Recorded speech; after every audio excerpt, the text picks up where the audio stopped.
BJP और Modi magic इन उपचुनावों में क्यों नहीं चल रहा है? कांग्रेस लगातार ये पूछ रही है। जवाब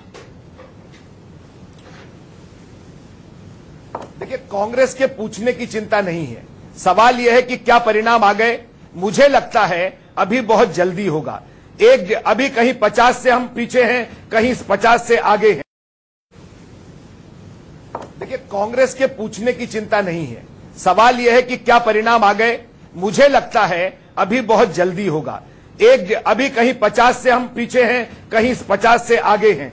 अभी 6 पर आगे थे, कभी 4 पर आ गए हैं। इसलिए यह कहना ठीक नहीं। बावजूद इसके यह कोई मोदी जी के खिलाफ रेफरेंडम नहीं है। यह तो गठबंधन जो बना है, महागठबंधन जिसे आप कह रहे हैं, उसकी परीक्षा है। और वहां के जो स्थानीय भाजपा है, यह उसकी परीक्षा है। इसलिए हम भी अपनी ताकत पर पहली बार लड़ रहे हैं। बिना नीतीश कुमार के लोकसभा के बाद पहली बार विधानसभा चुनाव के उपचुनाव में हम आए हैं। इसलिए यह नहीं कहा जा सकता कि यह मोदी जी के खिलाफ रेफरेंडम आएगा। हम वहां पर जिस तरह से हमारी राजनीतिक, और मैं फिर कह रहा हूं कि यह 2 सीटें बढ़ जाना या 2 सीटें घट जाना, यह उनकी लोकप्रियता का प्रतीक नहीं होगा। यह ठीक है कि हम संभलेंगे, हम संभल कर अपने पर विचार करेंगे, हमारी और मजबूती बढ़े उसको देखेंगे। लेकिन महागठबंधन की परीक्षा है, मोदी सरकार की परीक्षा नहीं है। मोदी सरकार की परीक्षा नहीं है, महागठबंधन की परीक्षा। माफ कीजिएगा अवधेश जी, मुझे एक छोटे से ब्रेक के लिए रुकना पड़ रहा है और राजीव रंजन जी से भी सवाल पूछेंगे। इसके बाद ब्रेक के बाद तुरंत लौट। ब्रेक के बाद आपका स्वागत है। दीपक हमारे साथ जुड़े हुए हैं, वो सवाल पूछना चाह रहे हैं राजीव रंजन जी से। राजीव जी, जो महागठबंधन को सफलता मिलती दिखाई दे रही है, उससे आप खुश हैं या दुखी हैं?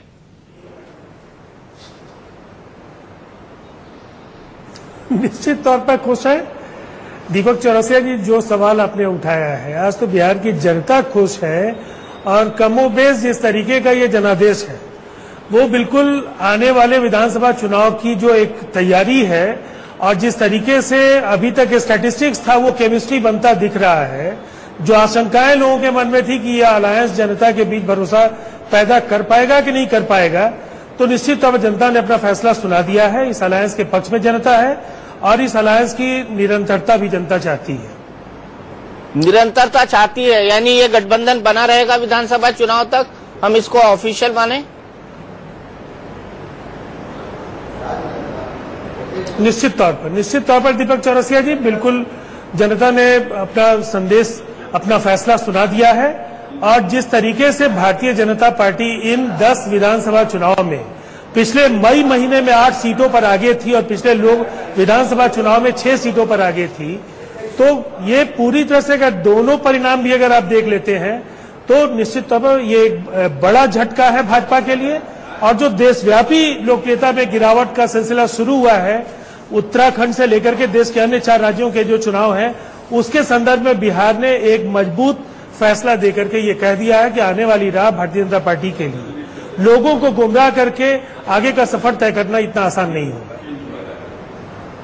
चलिए एक छोटे से ब्रेक के लिए हमें प्रभात झा जी, आपने देखा कि बिहार में पूरी गैर बीजेपी ताकतें एक साथ हो रही हैं। अगर पूरे देश में ऐसा हो जाता है तो फिर कितनी दिक्कत होगी बीजेपी को और नरेंद्र मोदी के नेतृत्व को?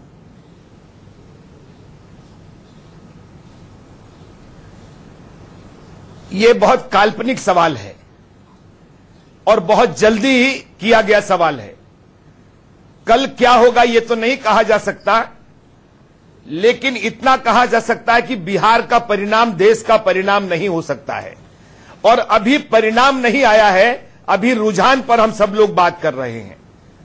और मैं यह मानकर चलता हूं कि परिणाम भी आ जाए तो हम बिहार के प्रदेश इकाई पर विचार करने की बात कर सकते हैं। वहां हमें लड़ाई किस तरह लड़नी होगी उस पर विचार कर सकते हैं। लेकिन यह मोदी जी का रेफरेंडम आप सोच सकते हैं, अन्य लोग कह सकते हैं, विरोधी कह सकते हैं, लेकिन हम इसलिए नहीं मानेंगे कि इस चुनाव में बिहार के एक नए राजनीतिक समीकरण की परीक्षा थी। एक तरफ बीजेपी गठबंधन और दूसरी तरफ बीजेपी के साथ रहे ही नीतीश जी, लालू जी और कांग्रेस का महागठबंधन बनकर लड़ाई हुई है। और महागठबंधन की क्या परिस्थिति बनती है, यह आज राजनीतिक रूप से लेखा जोखा करने वाली बात है। और उस दृष्टि से हम आगे की अपनी रणनीति बनाएंगे, लेकिन अभी परिणाम आने बाकी है। प्रभात जी, आप बड़े मोदी पर रेफरेंडम तो नहीं मानेंगे, छोटे मोदी पर तो मानेंगे रेफरेंडम। जो बिहार के मोदी हैं उन पर तो मानेंगे रेफरेंडम। देखिए, ये मैंने पहले कहा कि किसी के नाम पर नहीं ये चुनाव लड़ा गया है। ये चुनाव वहां पर गठबंधन वर्सेस महागठबंधन है। भारतीय जनता पार्टी को भारतीय जनता पार्टी ने नीतीश जी को नेता मानकर अपने कार्यकर्ताओं को लगातार लगाए रखा था। अब भारतीय जनता पार्टी अपनी ताकत पर लोकसभा लड़ी है और आगे विधानसभा में उतरेगी। इसकी परीक्षा में जो चीजें ठीक करनी होगी, करेक्शन करना होगा, अन्य मेहनत करनी होगी, उसकी ओर बढ़ेंगे। ये किसी व्यक्ति का रिजेक्शन नहीं है और सिलेक्शन नहीं है, यह संगठन वाली बात है विनोद जी, इसलिए मैं ये बात कह रहा हूं। नहीं, अगर महागठबंधन के चेहरा लालू यादव और नीतीश कुमार थे तो बिहार के प्रदेश में भाजपा गठबंधन के चेहरा सुशील कुमार मोदी थे, जिसको उन्होंने चाहा है, उनको टिकट मिला है। तो ये जिम्मेवारी किस पर जाएगी? अगर केंद्र का हम मान ले, आपकी बात को स्वीकार कर लिया, लेकिन स्टेट में तो ये माना जाएगा कि लालू यादव और नीतीश कुमार का नेतृत्व सुशील मोदी पर इतना भारी पड़ा कि नरेंद्र मोदी की जो हवा थी और नरेंद्र मोदी का जो प्रभाव था वो भी घट गया।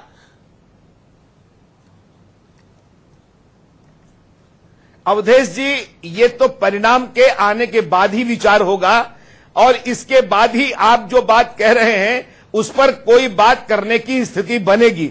अभी यह बात करना, मुझे लगता है, मैं कार्यकर्ता हूं पार्टी का, इसलिए उचित नहीं कहा जा सकता। आप उपाध्यक्ष हैं, आजकल पार्टी में इशारों में उन्होंने ये कह दिया कि प्रदेश में बदलाव हो सकते हैं। उन्होंने ये बात कही है। प्रभात जी ने कंसीड कर दी है। दीपक, बिल्कुल ये बात मानिए प्रभात। नहीं, मैंने ये नहीं कहा है। आपको आप अगर रिवीजन करेक्शन किए जाएंगे, जो भी इसमें होंगे। नहीं, आप दिखाइए ना, मैंने ऐसा नहीं कहा है, ऐसा नहीं कहा है। अच्छा प्रभात जी, एक चीज बताइए कि नहीं कहा है तो कह देना चाहिए आपको। बिहार को बचाना है तो ये कहना ही पड़ेगा एक दिन।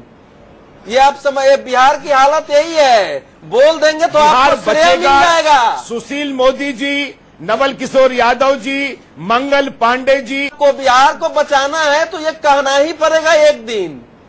ये आप समझ, बिहार की हालत यही है, बोल देंगे तो आपको श्रेय मिल जाएगा। सुशील मोदी जी, नवल किशोर यादव जी, मंगल पांडे जी, इन सब के नेतृत्व में पार्टी काम कर रही है, आगे बढ़ेगी और आगे बढ़ती रही है।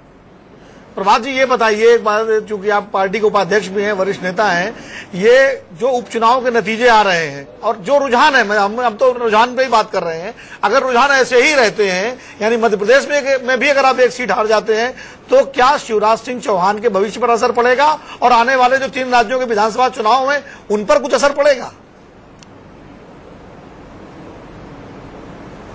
देखिए, हर चुनाव परिणाम विश्लेषण करने के लिए होता है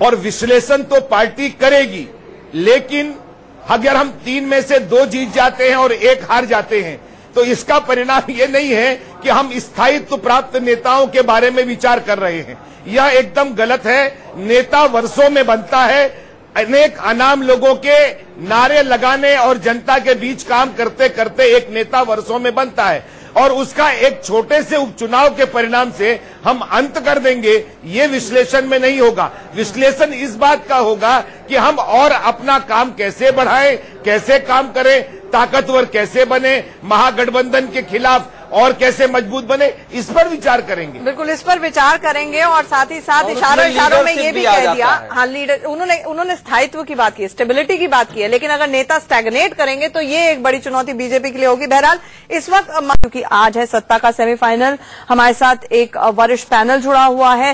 दीपक, लेकिन एक सवाल यहाँ पर, क्योंकि अभी थोड़ी देर पहले राजीव रंजन जी ने कहा कि महागठबंधन जारी रहेगा चाहे जो भी हालात हो, हमारे एक्सपर्ट्स भी ये मान रहे हैं, लेकिन जिस गठबंधन का आधार ही मोदी फोबिया हो, वो उसकी क्या रणनीति रहेगी, क्या स्ट्रैटेजी रहेगी, क्या यूएसपी रहेगा, ये अपने आप में सवालों के घेरे में अभी भी ग्रे एरिया है। मुझे नहीं लगता ये कोई ग्रे एरिया है, क्योंकि आपने जब भी देखा, जब भी कांग्रेस सत्ता में रही तो गैर कांग्रेसवाद हावी रहा, जब बीजेपी सत्ता में रही तो गैर भाजपावाद हावी रहा और यहां तक कि यूपीए के 10 सालों में गैर भाजपावाद पूरी तरह से हावी रहा। तो अब गैर मोदीवाद हावी रहेगा। और गैर मोदीवाद हावी रहने के कारण भी हैं क्योंकि मोदी फोबिया जैसा आपने शब्द कहा, पॉलिटिक्स में पूरी तरह से मोदी फोबिया हो गया है। मोदी एक सशक्त और एक निर्णायक नेता की तरह बनकर उभरे हैं और मोदी की यही काबिलियत जो है बाकी राजनीतिक पार्टियों को डरा रही है। एक ऐतिहासिक जनादेश आया है जिसमें लीडर ऑफ अपोजिशन तक नहीं मिल रहा है विपक्षी पार्टी को, तो लोगों को ये डर है कि मोदी 10 साल की बात करते हैं, कहीं 10 से 15 साल सत्ता पर काबिज ना हो जाएं, कहीं वो ऐसे आश्चर्यजनक परिणाम न दिखाने लगें कि बाकी की पार्टियां जो हैं वो अपने आप को रिडंडेंट समझने लगे, वो अपने आप को बेकार समझने लगे। इसीलिए उनका काट ढूंढना बेहद जरूरी हो जाएगा। ऐसे में जितने भी जातीय समीकरण या फिर गठबंधन अगर उनको वो ट्राई करेंगे तो बहुत बेहतर होगा अपने सर्वाइवल के लिए। इसी के कारण मजबूरी के लिए जो है, मजबूरी के चलते इनको ये महागठबंधन बनाना पड़ा और मोदी फोबिया या गैर मोदीवाद के चलते ही इनको इस गठबंधन को कायम रखना पड़ेगा। मुकेश नायक जी से मैं यही जानना चाहूंगा कि मुकेश नायक जी, ऐसे गठबंधन गैर मोदीवाद के चलते ऐसे गठबंधन वो कहां कहां और बनाएंगे, कहां कहां उनकी नजरें होंगी कि इस तरह के महागठबंधन बने? मुकेश नायक जी। देखिए दीपक जी, ये जो चुनाव परिणाम आया है ये केवल राजनीतिक समीकरणों के कारण नहीं आया है कि समान विचारधारा के कुछ लोग मिल गए, वोट परसेंटेज घटा लिया, नए समीकरण बना दिए, इसलिए परिणाम आए हैं। ये चुनाव परिणाम इसलिए आए हैं कि पिछले 2 महीनों में जो वातावरण देश का बना है, अभी आपने रांची की क्लिपिंग बताई टेलीविजन के ऊपर, किस तरह से विश्व हिंदू परिषद के लोग, बीजेपी के लोग डंडे मार रहे हैं, लोगों को मार रहे हैं, दुकानें बंद करा रहे हैं, गाड़ी में तोड़फोड़ कर रहे हैं। इस तरह की पॉलिटिकल कल्चर को भारत का कोई भी आदमी अब पसंद नहीं करेगा। भारत का वातावरण बहुत बदल चुका है। यहाँ का नौजवान कैरियर कॉन्शियस है, वो शिक्षा और रोजगार के लिए संवेदनशील है, उसमें उस तरफ बीजेपी को ध्यान देना होगा। सीमाओं पर जिस तरह का तनाव है, जो चुनाव के पहले हमसे कहा गया था, आज सीमाओं पर युद्ध जैसा वातावरण है। हमसे सुषमा स्वराज जी ये कहती थी कि एक सैनिक का सिर कटेगा तो वो खुद जाएंगी और 100 सैनिकों के सिर काट के लाएंगी। अब कहां है सुषमा स्वराज जी? घर पे रोटियां बना रही हैं। पूरे देश का किस तरह का वातावरण है? पूरे भारत में अशांति का वातावरण है। देश का सबसे बड़ा सूबा उत्तर प्रदेश, वहां अशांति है। तीसरी चीज, देश में महंगाई बढ़ी है। इन्होंने महंगाई को मुख्य मुद्दा बनाया था, लेकिन उस पर ये कोई नियंत्रण नहीं कर पाए। महंगाई बढ़ने से भारत के एक उपभोक्ता के ऊपर पिछले 2 महीनों में 800 रुपए का अतिरिक्त भार आया है। अब राजनीति बदल चुकी है, सोच बदल चुका है। इन्हें परफॉर्मेंस करना होगा। जो इन्होंने कहा है वो बात इनको जनता के सामने पूरी करना होगी। अभी तो कांग्रेस के जमाने की जो उपलब्धियां हैं, मोदी जी उसके उद्घाटन करते हुए चल रहे हैं। उन्हें इतना समय लगेगा अभी उन उद्घाटनों में कि 5 साल पूरे खत्म हो जाएंगे। अभी इन्होंने विक्रमादित्य का उद्घाटन किया, कटरा की रेलवे लाइन का उद्घाटन किया, एक सैटेलाइट का प्रक्षेपण किया, एक जहाज का लोकार्पण किया। ये सब कांग्रेस के जमाने में बने थे। ये ठीक वैसे ही बात हुई जैसे कांग्रेस ने परमाणु बम बनाया, लेकिन माननीय अटल बिहारी वाजपेयी की सरकार में उसका विस्फोट करके एक बहुत बड़ी उपलब्धि बता दी गई। अब इससे काम चलेगा नहीं, इन्हें परफॉर्मेंस करना पड़ेगा। इन्होंने देश की जनता से जो कहा है वो पूरा करना पड़ेगा। प्रभात झा जी, फीते वही काट रहे हैं जो कांग्रेस ने नींव रखी थी। आरोप है आप पर सीधा सीधा।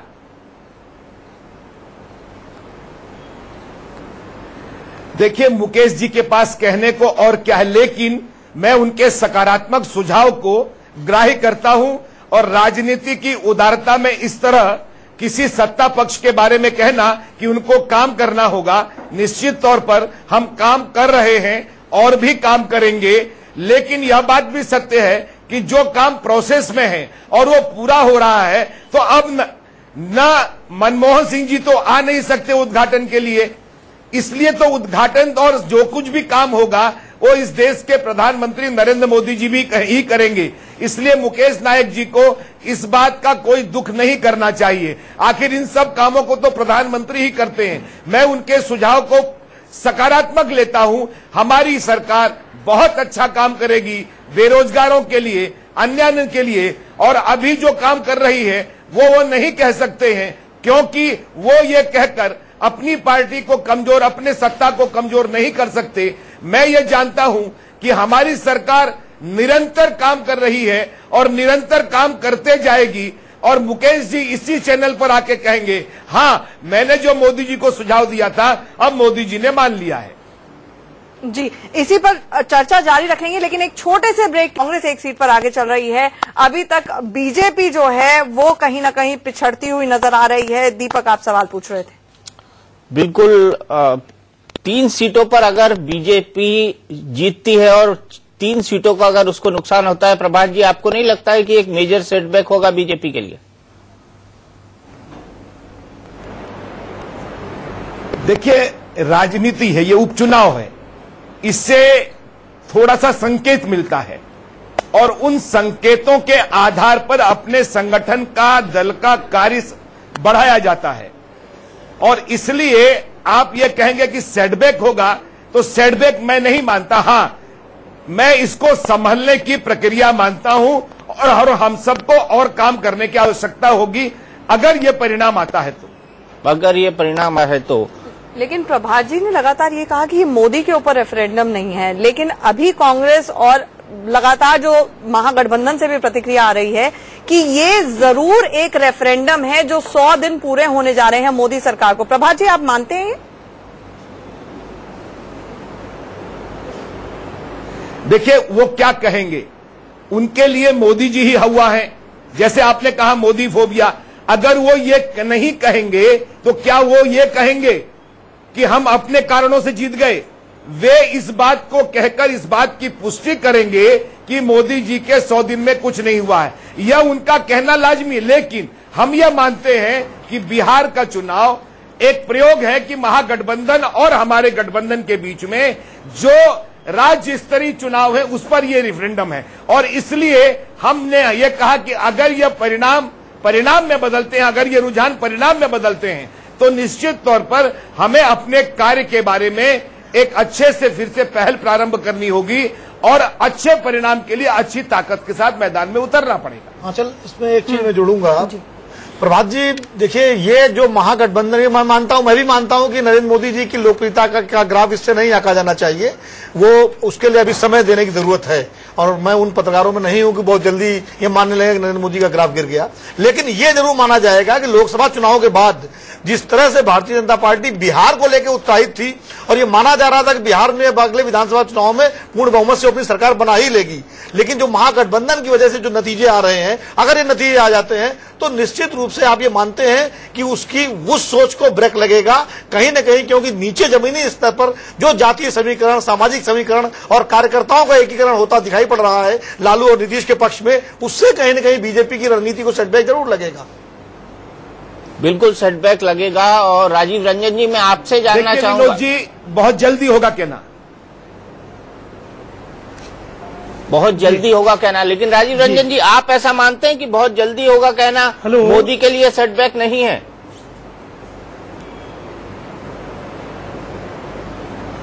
नहीं, अगर इसे मोदी जी के लिए सेटबैक नहीं वो मानते हैं तो ये निश्चित तौर पर उनका अधिकार है कि वो कैसे विश्लेषण कर रहे हैं। लेकिन 8 सीटों पर भारतीय जनता पार्टी को पिछले लोकसभा चुनाव में बढ़त थी। इन 10 सीटों पर जो चुनाव हो रहे हैं इसके 8 असेंबली सेगमेंट्स में उनको बढ़त थी, 6 सीटें उनके पास थी। अगर ये घट करके 3 सीटें हो रही हैं तो पिछले चुनाव के मुकाबले 2/3 लोकप्रियता में गिरावट है या पार्टी के आधार वोट का क्षरण है। दोनों ही परिस्थितियां ये बिल्कुल स्पष्ट करती हैं कि भारतीय जनता पार्टी की राह आने वाले विधानसभा चुनाव के लिए आसान नहीं है।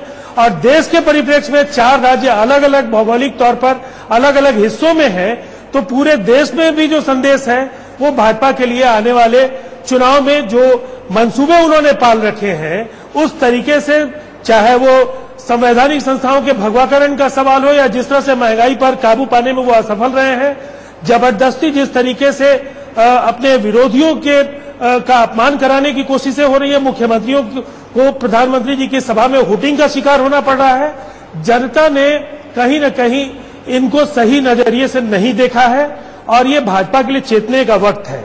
और गठबंधन को लेकर के बार बार अस्वाभाविक वो कहते रहे हैं, लेकिन जनता ने बता दिया है कि बिल्कुल ही वो सामाजिक न्याय और धर्मनिरपेक्ष शक्तियों का जो ये मिलन है उसको उन्होंने स्वीकारा है। और अगर वो कहते हैं कि उनका अवसरवादी गठबंधन नहीं है तो उनके गठबंधन में रामविलास पासवान जी लंबे समय तक लालू जी के साथ थे, वो उनके साथ आज हैं। उपेंद्र कुशवाहा जी लगातार नीतीश कुमार जी के साथ थे, वो उनके साथ हैं। तो हमसे तो ज्यादा उन्होंने सफलता पाने के लिए अपने गठजोड़ में अवसरवादी समझौते किए। तो निश्चित तौर पर जनता ने समझा है फर्क। और जो विधानसभा के चुनाव के लिए भाजपा के अंदर का जो अंतरकलह है, जो सवालों पर जनता को समाधान वो नहीं दे पाए हैं, आपका समझौता अवसरवादी नहीं है। गिरावट है, ये तीनों बड़े कारण है। राजीव रंजन जी, आपका समझौता अवसरवादी नहीं है। आपका समझौता अवसरवादी नहीं है। अगर उपेंद्र कुशवाहा और बीजेपी का समझौता अवसरवादी है तो उनके गठबंधन पर कोई बात ही नहीं होती है। उनके गठबंधन में शामिल दीपक चौरसिया जी, ये विश्लेषण कितना पूर्वाग्रही होता है कि जब उनके गठबंधन के सहयोगी दलों की बात हम करते हैं तो आप कहते हैं कि आपका अवसरवादी है कि नहीं। हम तो कहते हैं उन पर चर्चा नहीं होती है। हम तो लगातार हमलों का जवाब दे रहे हैं। चर्चा होती है। उनके जो गठजोड़ है उसका सच क्या है? नीतीश कुमार के राजनीतिक उदय ही लालू यादव के विरोध में हुआ सर। लालू यादव के विरुद्ध लगातार लड़ाई लड़के तो वो मुख्यमंत्री बने हैं। तो इससे ज्यादा देखिए, विजय तो मिल रही है। जनता ने इस समय समर्थन किया है, इस सच को इनकार नहीं किया जा सकता है। लेकिन ये गठबंधन किसी तरह से लालू और नीतीश का मिलन नैतिक और आदर्शवादी गठबंधन नहीं है। इसको तो बस मानना ही पड़ेगा। भारतीय जनता पार्टी ने जो गठबंधन किया उस पर चर्चा होती है, लेकिन ये गठबंधन कैसे है? ये लोकसभा चुनाव में ही दोनों ने एक दूसरे के विरुद्ध जो बातें कही थी, अगर उन्हीं को इस समय हम मिला दें तो आप देखेंगे कि क्या क्या क्या नहीं कहा गया। लालू यादव ने कहा कि नीतीश ने झूठ बोलने का ठेका ले रखा है। नीतीश कुमार कहते हैं कि लालू यादव कब सच बोलते हैं कि उनकी बात माने, और दोनों मिल रहे हैं। तो इसीलिए ये जो आपका गठबंधन है ये बिल्कुल अवसरवादी गठबंधन था। ये आपके चूंकि दोनों के अस्तित्व पर प्रश्न था, उसके लिए आप इकट्ठे हुए थे। अभी बिहार आंदोलन की उपज है। अवधेश जी, आपने सवाल अपना पूरा कह दिया है।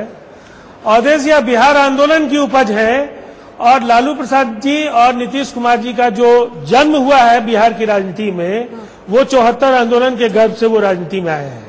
तो सहमति का भी एक लंबा दौर है, असहमति भी शामिल है।